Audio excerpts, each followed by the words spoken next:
Okey, Assalamualaikum. Hari ini saya nak tunjuk dekat korang perbezaan yang ada dekat X50 ni. Perbezaan variant, color, apa lagi yang korang nak?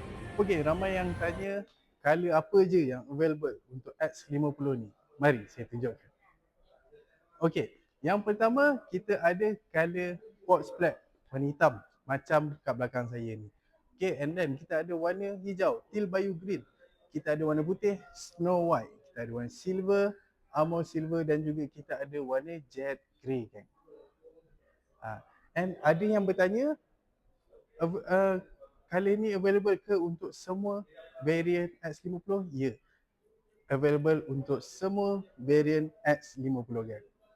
Okey, sekarang korang dah clear ke belum pasal X50, color-color yang available dekat X50. Jadi tunggu apa lagi, dengan rebate sebanyak 7,000 untuk variant flagship.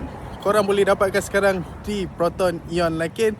Kita juga ada standby ke semua model test drive untuk korang test drive sendiri. Feel dulu macam mana X50, baru masuk booking dengan kita orang. Assalamualaikum.